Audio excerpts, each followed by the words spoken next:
Think you know your history? You might know Napoleon is short, Lincoln is tall, and Queen Elizabeth is regal, but those are just the headlines. Behind every famous leader is a side you've probably never seen. Quirks, myths, and stories that textbooks skip. Today we're uncovering the wildest, weirdest, and most surprising facts about some of the most powerful people in history. Let's get started. Napoleon Bonaparte, the famously short French emperor, right? Actually, he was about 5'7", average for his time. The myth of Little Boney was British propaganda, with cartoonists mocking him as tiny to make him seem less threatening. Confusion over French and British measurements made him seem even shorter.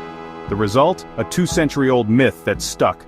Napoleon's shortness is proof that history is often shaped by those who tell the story. Sometimes the pen really is mightier than the sword. Next time you hear about a Napoleon complex, remember it's all a tall tale. Let them eat cake. Marie Antoinette's infamous quote, except she never said it. The phrase predates her, appearing in Rousseau's writings when she was still a child in Austria. It was likely anti-aristocratic folklore, later pinned on her by revolutionaries to demonize her image. The real story? A powerful myth, not a historical fact. Sometimes the most famous quotes are the ones never actually spoken. History loves a good villain, even if it has to invent one. Be the change you wish to see in the world. Gandhi, right? Not quite. The phrase is a paraphrase. His real words were more nuanced, about internal transformation leading to change in the world. The catchy version stuck, but it's not a direct quote. History often simplifies complex ideas into slogans. The spirit is there, but the letter is lost. Next time you see it on a mug, remember, even Gandhi gets misquoted. Sometimes, the truth is less tweetable. Queen Elizabeth II's public appearances were legendary, but did you know she had a stand-in? Ella Slack, her body double for over 30 years, rehearsed royal events so everything would be perfect for the real queen. She matched the queen's height and build, rode in the royal carriage and even stood on the palace balcony. But she was never allowed to sit on the throne. Strictly forbidden. Behind every moment of royal splendor there's a lot of behind-the-scenes work. Sometimes even the queen needs a rehearsal.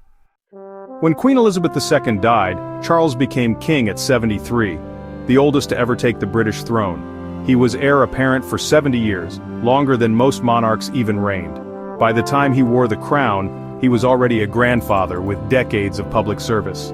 His reign began with experience, not youth, a first for the British monarchy. Sometimes, history's biggest moments come after the longest waits. Charles's story is proof patience can be historic.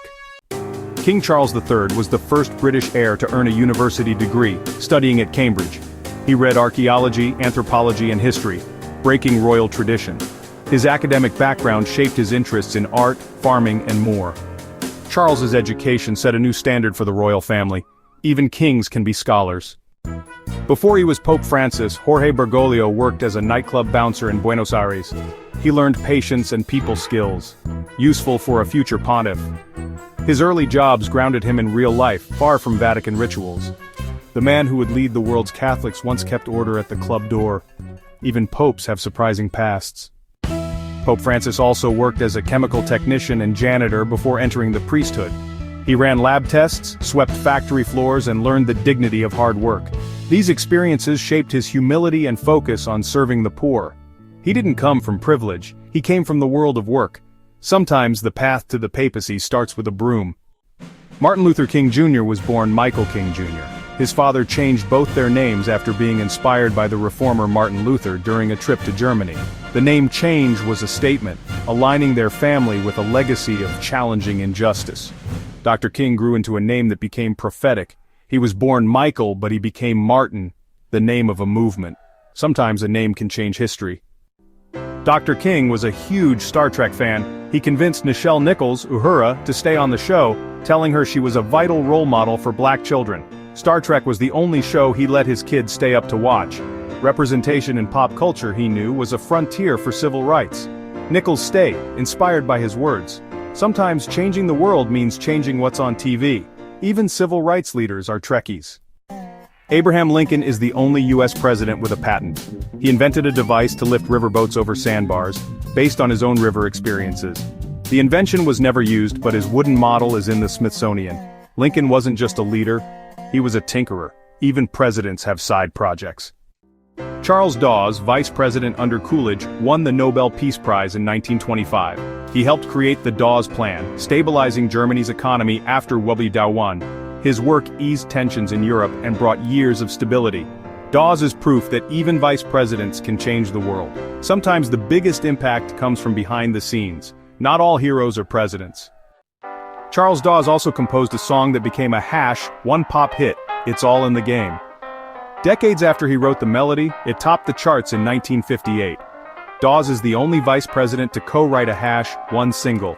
He restructured German debt and wrote a love song. Politics and pop music, stranger things have happened. Never judge a politician by their cover. Sideburns are named after Civil War General Ambrose Burnside. His flamboyant facial hairstyle, Burnsides, became a trend. Over time, Burnsides flipped to Sideburns. Burnside's military legacy faded, but his name lives on every time you see those whiskers. Sometimes history is written on your face. Tsar Peter the Great wanted Russians to look modern, so he taxed beards.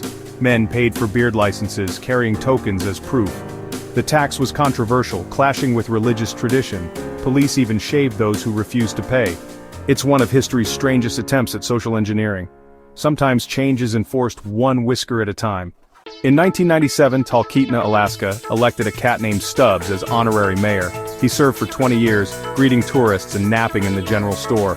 The position was symbolic, but Stubbs became a local legend. He survived dog attacks and fryer mishaps. True political resilience. Sometimes the best politician isn't a person at all. Mayor Stubbs proved that charm can win any election. Mayor Stubbs never raised taxes, never started a scandal, and never broke a promise. His platform? Naps, catnip, and being adorable. He united his town and boosted tourism without a single speech. In a world of political drama, Stubbs was a breath of fresh air. Sometimes the best governance is the least governance. By those standards, he might be the most successful politician ever. Emperor Nero entered the ancient Olympics and won every event he entered, even after crashing his chariot and not finishing. The judges, fearing for their lives, declared him the winner anyway. Nero returned to Rome with over 1,800 victory wreaths. It's a classic case of absolute power corrupting absolutely everything, even sports. Sometimes winning is just a matter of who's in charge. History's gold medals aren't always earned. Catherine the Great corresponded with Voltaire for 15 years, discussing philosophy, law, and reform. Their letters were a strategic alliance. Catherine gained Enlightenment credibility. Voltaire gained a powerful patron. They never met, but their exchange shaped European ideas. Behind the throne, there's often a pen pal. Power and philosophy can be a potent mix. Sometimes history is written in letters. Winston Churchill won the Nobel Prize not for peace, but for literature. He wrote histories, biographies, and a novel, and his speeches are considered literary works. The Nobel Committee honored his mastery of language and storytelling. Churchill didn't just make history, he wrote it. Sometimes words are as powerful as actions. He mobilized the English language and sent it into battle. Theodore Roosevelt, the tough guy president, was blinded in one eye during a White House boxing match. He kept the injury secret, not wanting to appear vulnerable. For the last decade of his life, he saw the world through one eye. Even the strongest leaders have hidden weaknesses. Sometimes toughness is about carrying on, not just showing off. The Rough Rider had a secret soft spot. Cleopatra spoke at least 9 languages, a rare skill among rulers.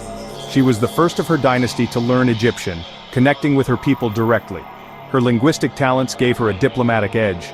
Cleopatra's mind, not just her beauty, was her greatest asset. She negotiated, charmed, and ruled with words. Sometimes power speaks many languages. North Korean propaganda claims Kim Jong-il invented the hamburger, calling it double bread with meat. State media credited him with creating the dish for students, rewriting food history. The real hamburger predates him by a century, but facts are flexible in North Korea. It's a classic example of cult of personality propaganda. Sometimes even sandwiches get a political spin. In North Korea, every good thing is a leader's invention. Queen Victoria survived at least 7 assassination attempts during her reign. Pistols misfired, canes were swung, but she always emerged unscathed.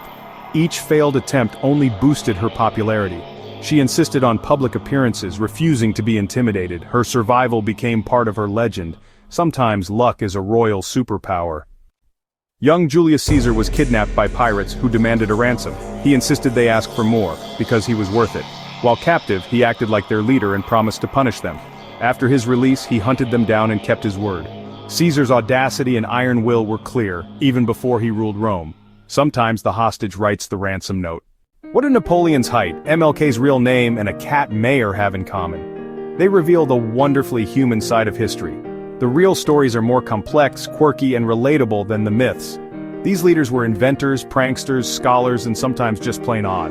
Understanding their hidden stories makes their achievements more remarkable. History isn't just dates and battles. It's lives, surprises, and untold tales. Which fact surprised you most? Tell us in the comments, subscribe to the channel and tap the bell for more hidden history.